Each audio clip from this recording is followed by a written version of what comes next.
एकनाथ शिंदे काँग्रेसमध्ये जाणार होते. संजय राऊतांचा मोठा दावा तर राऊतांच्या दाव्याबाबत मला माहिती नाही.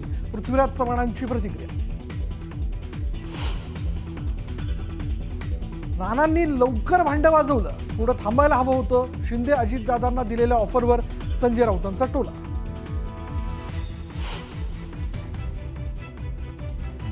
महाराष्ट्रातून औरंगजेबाची कबर हटवा, अन्यथा बाबरीची पुनरावृत्ती करू. विश्व हिंदू परिषद आणि बजरंग दलाची धमकी. तर औरंगजेबाच्या पराभवाचं प्रतीक म्हणून कबर ठेवायला हवी, रोहित पवारांचं वक्तव्य.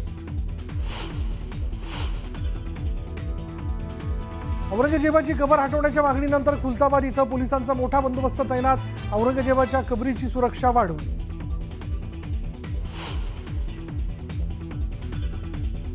हलाल पद्धतीनेच मटण विकणार, प्रमाणपत्राची गरज नाही. नाशिकच्या हिंदू खाटीक समाजाचा नितेश राणेंना झटका. तर एकाच्या सांगण्यावरून व्यवसायात बदल करणार नाही. नागपूरच्या खाटीक समाजाचाही विरोध.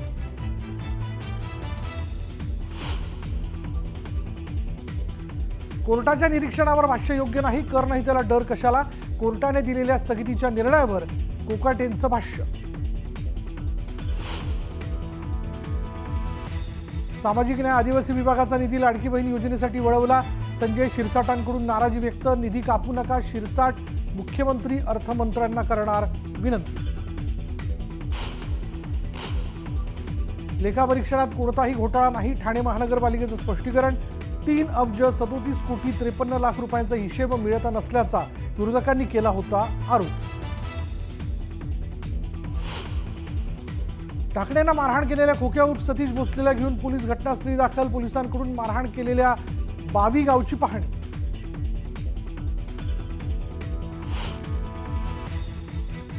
लातूर नांदेड महामार्गावर अपघाताची मालिका सुरूच. पुन्हा दुचाकी आणि कारचा भीषण अपघात. एकाचा मृत्यू तर 1 जण जखमी. तर याआधीही 2 वेळा याच ठिकाणी झाले होते अपघात. कोल्हापूरच्या शाहूवाडीत मुसळधार पाऊस. अवकाळी पावसाची जोरदार हजेरी. विजांच्या कडकडाटासह पाऊस. उष्णतेने हैराण, नागरिकांना दिलासा.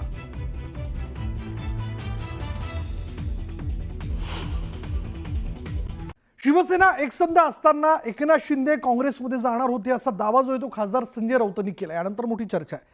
शिवसेनेतील फुटीनंतर एकनाथ शिंदे आणि उद्धव ठाकरेंच्या शिवसेनेत राजकीय संघर्ष पेटला आणि दोन्ही पक्षाच्या नेत्यांकडून एकमेकांवर तिखट शब्दात टीका केली जाते.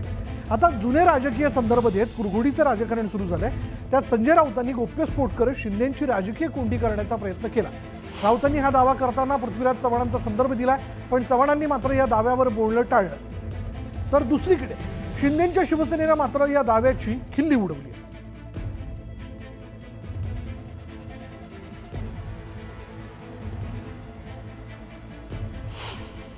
शिंदे देखील काँग्रेसकडे जाणार होत्याची देखील चर्चा होती. काही आमदार नक्कीच चालले होते. पृथ्वीराज चव्हाणांना एकदा मुलाखत घ्या तुम्ही. आता अहमद पटेल नाही आहेत. अहमद पटेल आता नाही आहेत, त्याच्यामुळे मला फार त्याच्यामध्ये चर्चा करायचं नाही. का व्यक्ती साक्षीला उपस्थित नाहीये साक्ष द्यायला. आता अहमद पटेल आणि कोणाशी काय चर्चा पहाटे झाल्या होत्या दिल्लीत, हे सगळ्यात जास्त मला माहिती आहे. कालची होळीची भांग संजय राऊत यांची उतरली नाही असं मी म्हणणार नाही, कारण रोजच नशा करूनच ते वक्तव्य करत असतात. संजय राऊत यांना प्रश्न विचारायचा आहे की जर तुम्हाला माहित होतं की एकनाथ शिंदे साहेब काँग्रेसमध्ये जाणार होते, तर तुम्ही त्यांना नेता का बनवलं, नगरविकास मंत्री का बनवलं? म्हणजे तुम्ही त्यांना घाबरत होतात का? उद्धव ठाकरे घाबरत होते? त्यांच्यावरती जबाबदारी टाकून अख्ख्या महाराष्ट्रामध्ये निवडणुका जिंकण्याचा प्रयत्न का करत होतात जर ते काँग्रेसमध्ये जाणार होते तर? म्हणजे तुम्ही त्यांना त्यावेळी घाबरत होतात. त्यांची लोकप्रियता आहे. एकीकडे राऊतांनी शिंदेंबाबत दावा केलाय, तर दुसरीकडे मात्र तब्येतीचं कारण देत उद्धव ठाकरेंना बाजूला सारून संजय राऊतांनी स्वतः मुख्यमंत्री होण्याचा कट रचला होता, असा गंभीर आरोप संजय शिरसाट यांनी केलाय. पाहूया.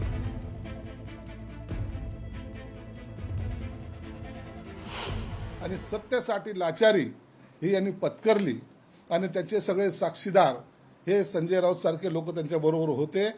त्यांना काही का असेना त्यांना ही शिवसेना संपवायची होती. त्याचा खरा सूत्रधारापैकी एक ते संजय राऊत होते, ज्यांनी आम्हाला वारंवार सांगतो आम्हाला वेगळा गट स्थापन करायला सांगितला होता. आपण वेगळा गट स्थापन करूया आणि उद्धव ठाकरेला प्रशासन चालवता येत नाही त्याच्या विरोधात सुद्धा आपण बोंब मारूया, असं हे सत्तांतर झाल्यानंतर सुद्धा त्याचं हे वाक्य कायम होतं. उद्धव ठाकरेंना काही का असताना त्यांचा तब्येतीचं कारण सांगून किंवा आणखीन काही कारण सांगून त्यांना खाली उतरायचं होतं. इवन लंडनला जाऊन त्यांचं जे काही ऑपरेशन होणार होतं ते सुद्धा थांबवलं गेलं. ते यासाठी की त्यांना सुद्धा माहीत झालं की हे जर झालं तर आपलं नाव कसं तरी पुढं यावं आणि मुख्यमंत्रीपदी संजय राऊत स्वतःच इच्छा व्यक्त करत होता, हे सुद्धा लपून राहिलेलं नाही.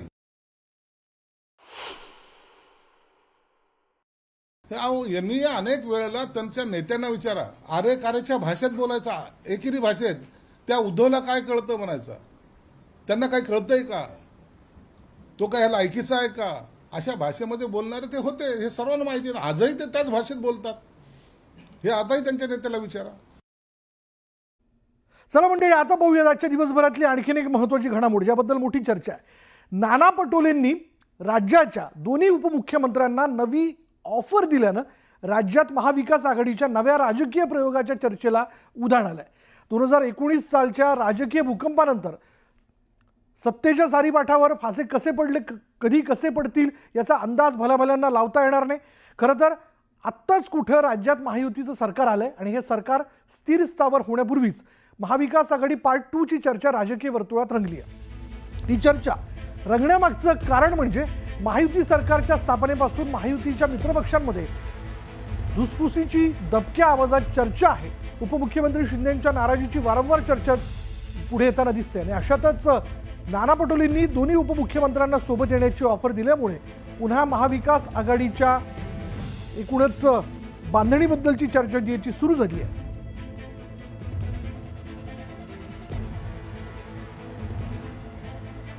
दोन्ही उपमुख्यमंत्री अजित पवार आणि एकनाथ शिंदे दोघांची हालत खराब आहे. त्यांना भाजप आता पुढच्या निवडणुकीत उभे राहणार नाही अशी पण व्यवस्था करून ठेवणार आहे. त्यामुळे आताही बिघडलेलं नाही आहे. काँग्रेसकडे त्यांनी यावं. दोघांनाही जे पहिल्या खुर्चीवर यायचं मुख्यमंत्र्यांचं स्वप्न पडत आहे आताही, तर आम्ही ते पूर्ण करू. आणि जसं आता अजित पवारांना बिना पैशाचं बजेट मांडावं लागलं तशी वेळ येणार नाही. कारण की आता सगळा पैसा गुजरातला चालला, गुजरातच्या नेत्यांना चालला, महाराष्ट्राचा तो आपण जाऊ देणार नाही. त्यामुळे महाराष्ट्र वाचवण्यासाठी तुम्ही आमच्याकडे या आणि तुम्हाला जे काही त्रास होतोय त्याच्यातून तुम्हाला मुक्त होण्याची संधी आहे. बुरा न मानो होली.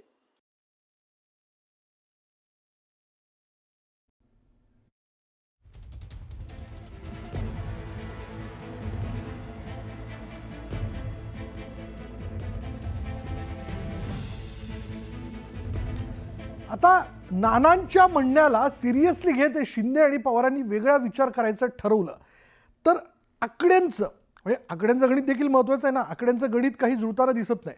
दादा आणि भाईंनी महाविकास आघाडीला साथ दिली तर नव्या आघाडीचं चित्र काहीसं असं असू शकतं. चला एक नजर टाकूयात काय असू शकतं हे चित्र. बघा, आपण जर पाहिलं तर शिवसेनेचे आत्ता सभागृहात 57 आमदार आहेत, बरोबर. त्यानंतर राष्ट्रवादी काँग्रेस अजितदादा गटा त्याचे आमदार आहेत 41, काँग्रेसचे 16, बरोबर. त्यानंतर आपण पाहिलं तर राष्ट्रवादी काँग्रेस शरद पवार गटाचे 10 आमदार आहेत. शिवसेनेचे म्हणजे शिवसेना उद्धव बाळासाहेब ठाकरे गटाचे 20 आमदार आहेत. बरोबर आकडेवारी एकूण येते 144. आता यामध्ये मॅजिक फिगरला पुन्हा एक आमदार जो आहे तो कमी पडतोय. पण आता सत्ता स्थापनेसाठी एका आमदाराची आवश्यकता आहे आणि तो जर मिळाला तर मॅजिक फिगर होईल सत्तेची 145. तर असं हे गणित जे ते साधता येऊ शकतं. पण बघूयात काय नेमकं येणाऱ्या काळात घडतंय. दरम्यान पटोलेंच्या ऑफरनंतर ठाकरेंची शिवसेना आणि शरद पवारांच्या राष्ट्रवादी काँग्रेसचं काय म्हणणं आहे पाहूयात. दोन्ही उपमुख्यमंत्री अजित पवार आणि एकनाथ शिंदे दोघांची हालत खराब आहे. त्यांना भाजप आता पुढच्या निवडणुकीत उभे राहणार नाही अशी पण व्यवस्था करून ठेवणार आहे. त्यामुळे आताही बिघडलेलं नाही आहे. काँग्रेसकडे त्यांनी यावं. दोघांनाही जे पहिल्या खुर्चीवर यायचं मुख्यमंत्र्यांचं स्वप्न पडत आहे आताही, तर आम्ही ते पूर्ण. आता आमच्या नानासाहेब पटोलेंनी जर कोणाला ऑफर दिली असेल आणि ती ऑफर जर स्वीकारली असेल तर आम्ही नक्की नाना पटोलेशी चर्चा करू. ज्या प्रकारचं राजकारण या महाराष्ट्रात सुरू आहे सध्या. आणि ज्या घडामोडी आम्ही पडद्यामागे घडताना पाहतो आहोत, जे रुसवे फुगवे आदळआपट उघडपणे दिसते. नाना पटोलेंनी लवकर भांडं वाजवलं, त्यांनी थोडं थांबायला पाहिजे होतं.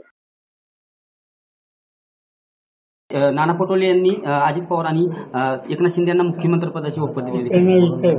नाना पटोले यांनी अजित पवार आणि एकनाथ शिंदे यांना मुख्यमंत्रीपदाची शपथ दिली. त्यांनी काय ऑफर दिली ते मी जरा माध्यमातून पाहिले. पण एक आहे, राजकारणात कोणी कोणाचा दुश्मन नसतो, कोणी कोणाचा दोस्त नसतो. हे आपण लक्षात घेतलं पाहिजे. दोस्त भी नहीं होता और दुश्मन भी नहीं होता. समय के साथ सब राजनीति चलती है. त्यामुळे उद्याचं काय वाढून ठेवलेलं आहे हे आत्ताची धुसफूस पाहता हे काय होईल हे आत्ता काही सांगणं कठीण आहे. पण नाना पटोलेजींनी घाई केली एवढंच माझं मत आहे. नाना माझे मित्र आहेत, त्यांनी आपल्या पक्षाची अधोगती झालेली आहे. त्याच्या आधी पक्ष मांडणीसाठी आज लक्ष द्यायची गरज आहे. अन्यत्र शेवटी असं आश्चर्य वाटण्याचं कारण उद्या मी असं म्हटलं नानाच भाजपमध्ये येणार असेल तर काही त्याला मी असं वक्तव्य करणार नाही. शिवसेना